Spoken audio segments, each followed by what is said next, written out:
Como sentia José Mendonça Teles, ser goiano é saber cantar música caipira e conversar com Beethoven, Chopin, Tchaikovsky e Carlos Gomes. É acreditar no sertão como um ser tão próximo, tão dentro da alma. É carregar um eterno monjolo no coração e ouvir o berrante tocando, longe, bem perto do sentimento. Uma veemente goianidade coabitando espíritos engenhosos extrapola nossas fronteiras geográficas, incorpora elementos estrangeiros e a eles doa-se. Punk, pop e street art se agregam numa coletânea cultural, condizente à pluralidade do cenário contemporâneo.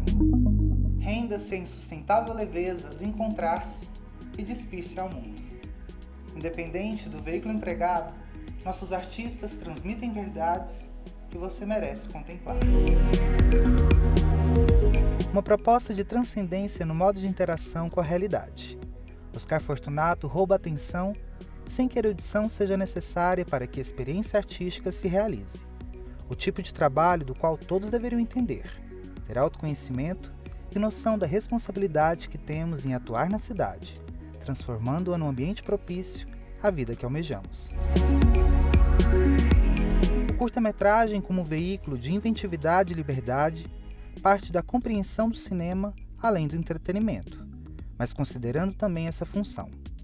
Num espaço que privilegia o melhor da produção contemporânea, colocando-se como o principal difusor de filmes, debates e reflexão em Goiás, a distribuidora Quinoptera e a produtora Stratos Filmes propõem uma janela permanente de exibição para obras que ainda carecem de alcance pelo público, mostra permanente de curtas no Cine Suprassumo. A médica Paula Malagoni passa por Brasília e abre a janela do mundo a obra de Jean-Michel Basquiat, pintor norte-americano de ascendência afro-caribenha e expoente do neoexpressionismo.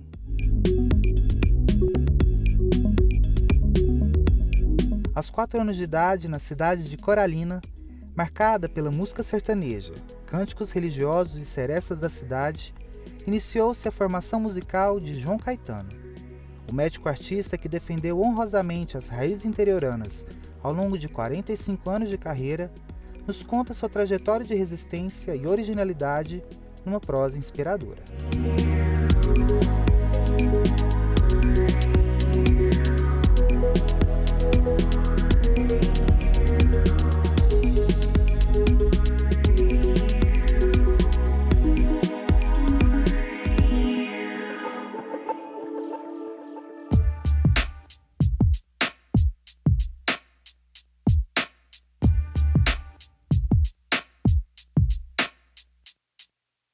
Eu era trabalhando de cartazista de supermercado.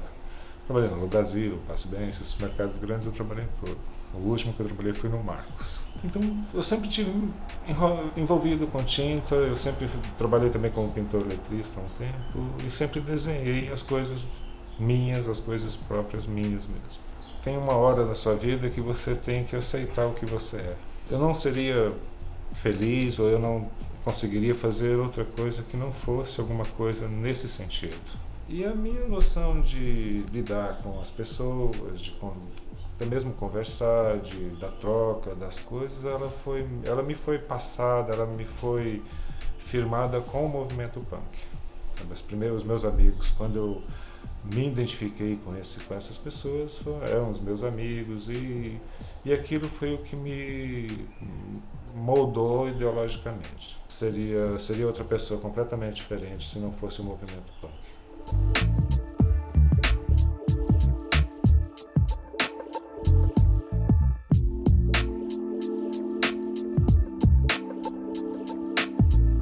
Primeiro eu perdi o medo de produzir meu trabalho, no começo de todo artista, no começo ele tem um medo muito grande de não criar uma identidade do trabalho. Eu sempre achei que se a coisa for feita por mim, de uma forma ou de outra, a minha identidade vai ser colocada ali, mesmo sem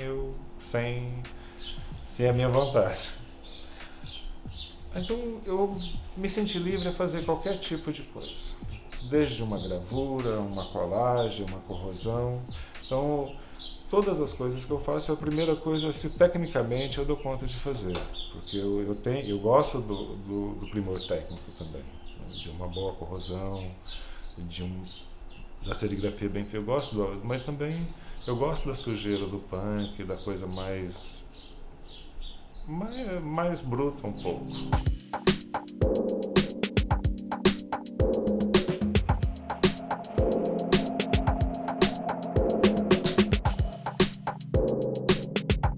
Eu acho que o artista, ele tem que criar uma história, ele tem que defender algo, ele tem que ter um posicionamento.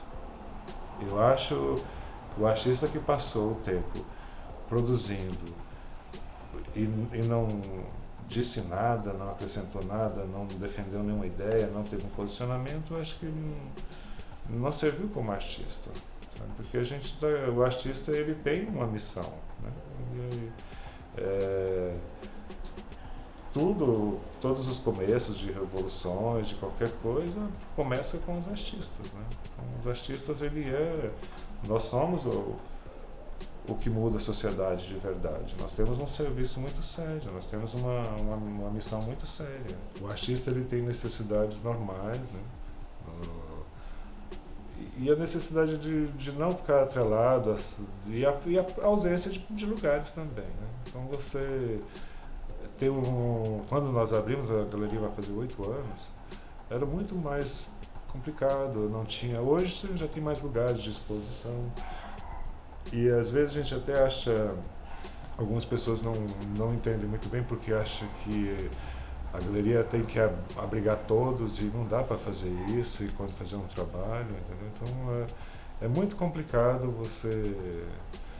você abrir um espaço independente mesmo e manter esse espaço. Então eu acho que é tudo questão de necessidade mesmo. A gente precisa do espaço e aí a gente nos organizamos e tá indo. A gente está tentando fazer as coisas e a gente vive disso aqui.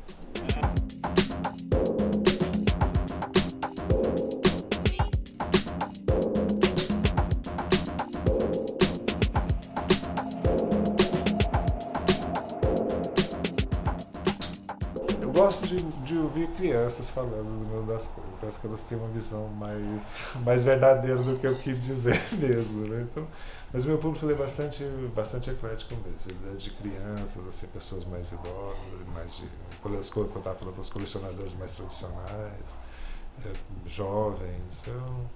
Eu não tenho, eu consigo, não tenho, assim, meu público é esse, dessa faixa etária, esse público. Não tenho isso. Eu vendo para todo mundo, para todas as pessoas, sabe? Eu acho que talvez eu tenha poucos evangélicos que não compram meu trabalho. Eu acho que talvez seja esse o público que eu não atinjo.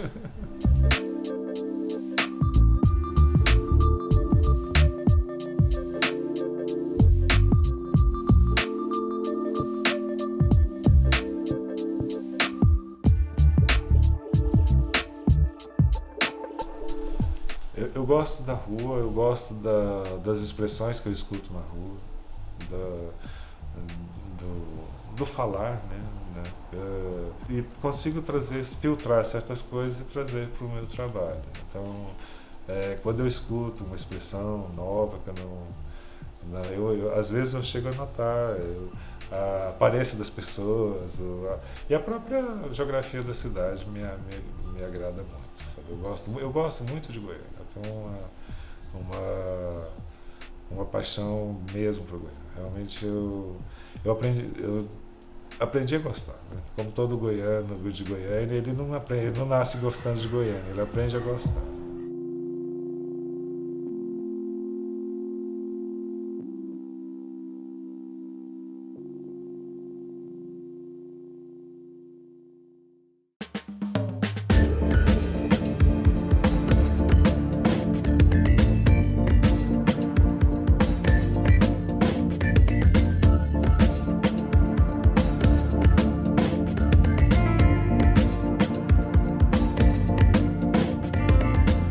particularmente começou com a ideia do Mikael, que ele chegou, tipo assim, gente, como é que ninguém ainda não pensou nisso, assim, tipo, porque eu acho que ele na hora sentiu que talvez tinha um potencial ali na ideia de ter essa mostra ao longo do ano, assim, tipo de filmes.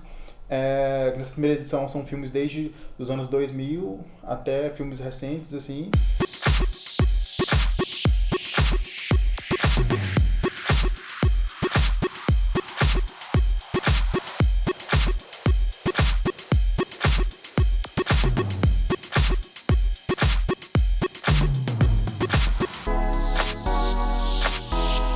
Foi realmente como que ninguém nunca fez isso antes, gente. Porque a gente sentia essa necessidade, assim, de uns anos pra cá a gente tem um Cine Cultura ativo em Goiânia, que sempre foi um espaço para os curtas-metragens, de certa forma. Aconteceu durante muito tempo muitos lançamentos de curta e ainda acontece, mas eu sentia essa necessidade de ter uma janela mais fixa pro curta. É a mesma coisa que veio lá de quando eu comecei com a empresa júnior na UEG, de ter um espaço pro curta. E aí surgiu essa ideia, a gente estava trabalhando com as estreias dos nossos curtas e me veio isso de, peraí, mas por que a gente não tem algo fixo de curta-metragem? Por que isso não é de fato um horário de uma sessão de cinema?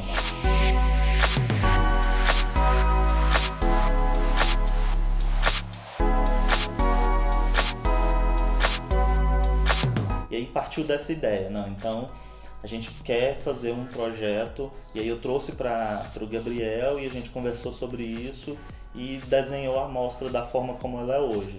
É um projeto que a gente quer exibir o curta-metragem dentro do contexto de uma sala de cinema comercial. Toda semana, todos os sábados, às 15 horas, a gente tem uma sessão de mais ou menos 1 hora de curtas-metragens. Então essa hora ela vai ser preenchida com vários curtas de vários lugares do Brasil ou do mundo, que conversem de certa forma com a programação daquela semana do cinema. Todos os sábados às 15 horas, a partir do dia 7 de julho, você tem certeza que você vai chegar lá no Cine Cultura e tem uma sessão de curtas de qualidade, gratuita, com entrada franca, para você assistir.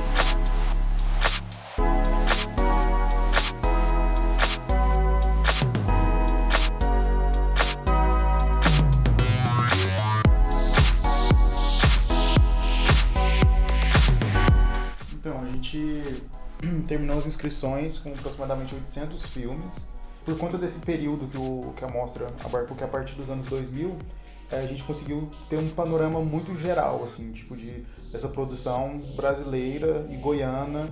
Então a gente tem filme importante nacional, filme recente, filme que participou de festivais, Festival de Brasília, Festival do Rio, festivais internacionais, e como a gente também tem filmes que não tiveram uma grande expressão, porque um grande número de festivais participados, porque entrou num momento que isso ainda não estava em uma retomada, assim, uma retomada dessa produção cinematográfica.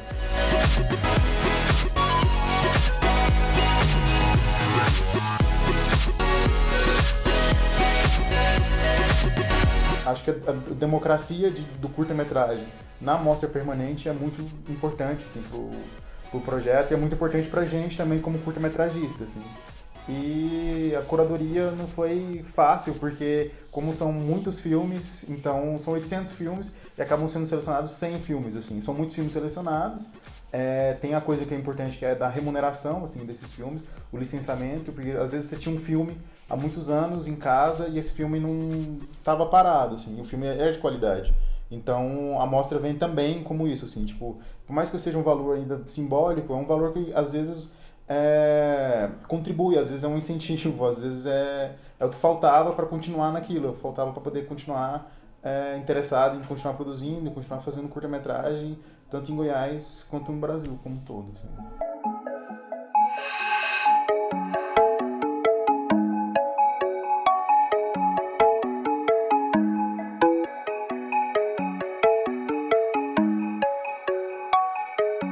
a gente tentou equilibrar, mas a gente acredita que recentemente tem uma produção crescente de filmes goianos de qualidade, então eles vão estar bem presentes na mostra também, assim como as principais obras inscritas, assim, tipo desse anos 2000 para agora, que são coisas que a nova geração que está fazendo cinema não assistiu, então ela vai ter a oportunidade de ir na mostra e conferir esses filmes, e assistir esses filmes que eles vão estar lá. E a programação vai estar no site mostrapermanente.com. Então todo mês a gente solta a programação daquele mês.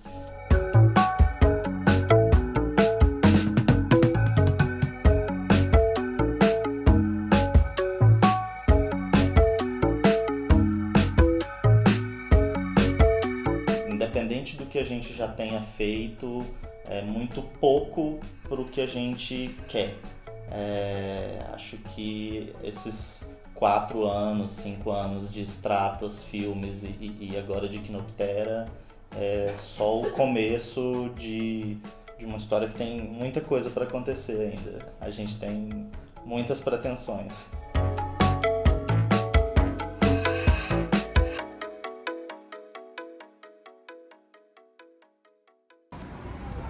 Eu sou Paula Malagoni, estou aqui em Brasília, no Centro Cultural Banco do Brasil, e vou mostrar para o Supra-Sumo a exposição do Basquiat.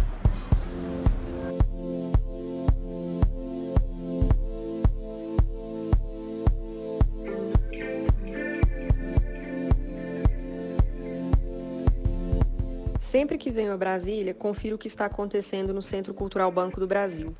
Dessa vez, encontrei a exposição de Jean-Michel Basquiat. Ele expressa uma proposta diferente e acabou se destacando dos demais conceitos de arte da sua época. Representou o neo-expressionismo e se tornou um verdadeiro ídolo no final dos anos 60.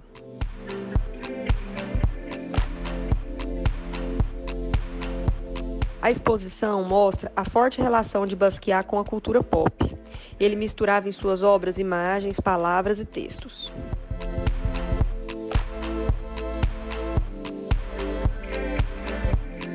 Os críticos dizem que seus quadros possuem ritmos e sons das ruas.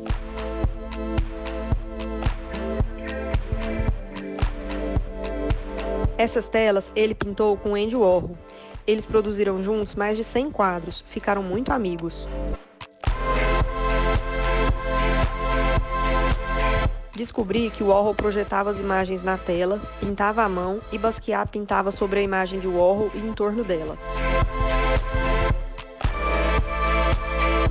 Basquiat tentou combater o preconceito e a exclusão do negro no mundo artístico.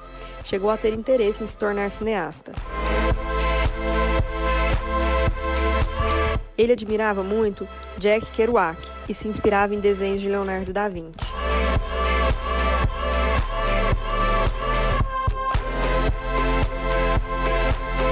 Dizem que ele trabalhava com livros abertos no chão do estúdio, ouvindo música e com a TV ligada. Espero que vocês tenham gostado desse nosso passeio com Basquiat. Muito obrigada, equipe do Supra-Sumo. Tchau!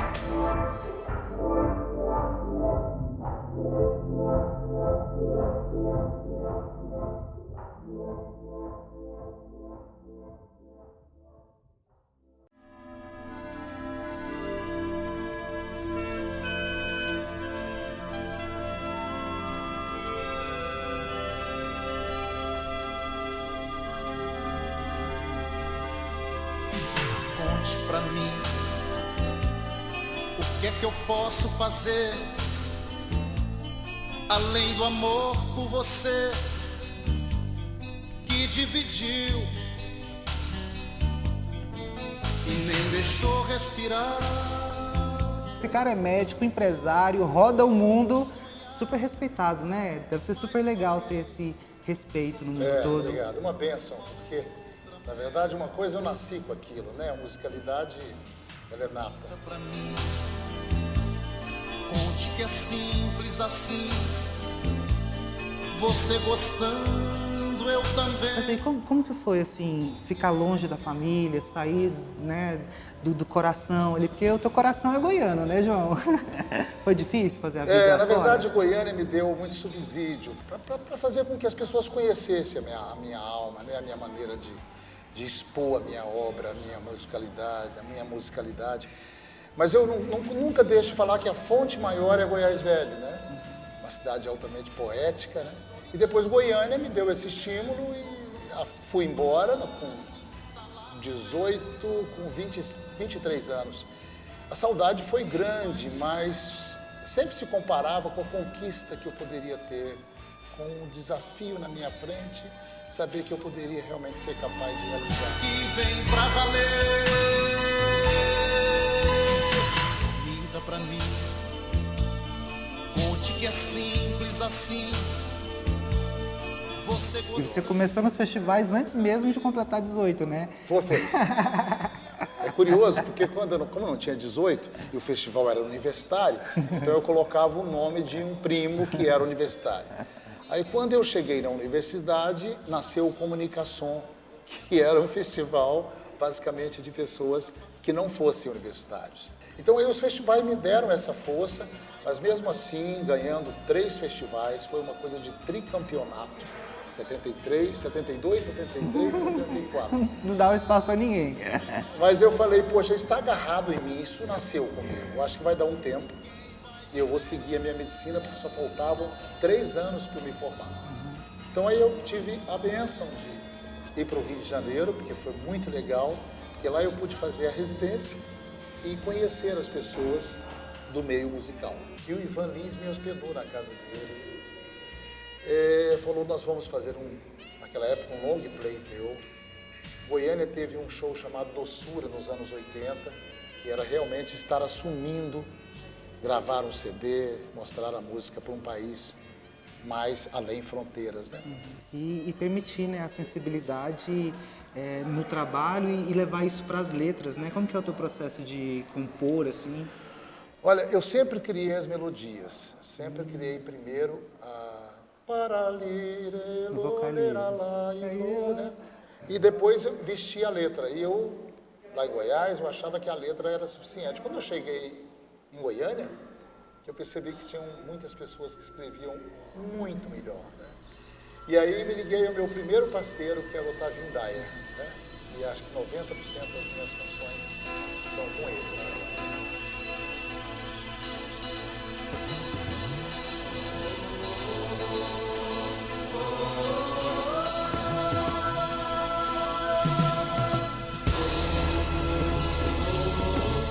Minha música era uma música de sonhos, né, de introspecção, de levar as pessoas com uma credibilidade, sabe? Todo mundo se enquadrava naquela canção.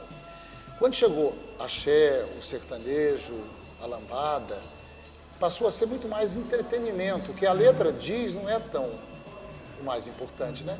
Mas aí surgiu todo o Rio de Janeiro carregado também de funk. Então eu já percebia claramente que por mais que eu apresentasse as minhas músicas, o público ainda era aquela pessoa que acompanhava aquela cabeça anterior. Então foi aí que eu vi a necessidade de buscar um outro caminho. Então surgiu realmente o caminho do design brasileiro, né? Essa coisa que me encanta hoje de uma maneira assim, fora. A sobrevivência no Rio era tão difícil e eu comecei a imaginar que buscar nos sertões brasileiros o móvel brasileiro, seja rústico, seja... Então foi assim. Eu comecei e fiz uma casa no Recreio e comecei a reunir uma história, sabe? Desde as coisas que o Lampião sentava até o que o Carlos Drummond de Andrade tinha em Minas. Então chama-se hoje Arquivo Contemporâneo. E o site é arquivocontemporâneo.com.br e lá é um site muito didático, assim, ele apresenta não só as peças como a cadeira, o sofá, a mesa, como apresenta também uma listagem por designer. E não só por design, tem uma linha do tempo, design dos anos 40, dos anos 50, dos anos 70. De suor, tá na terra, dia de colher.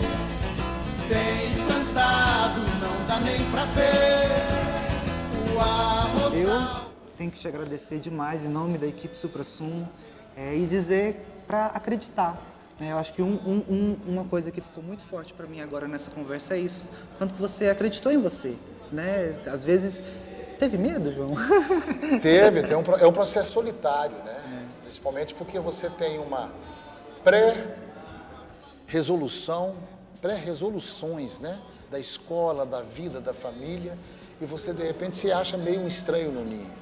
Então esse sofrimento de você buscar aquilo que te faz, que te coloca, de ser feliz, é um processo muito dolorido.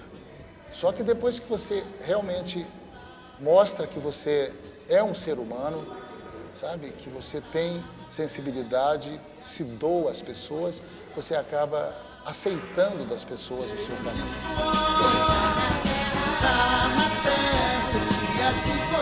Acesse nosso site, suprassumo.com.br. Dá tchau, João! Tchau! Tchau, gente!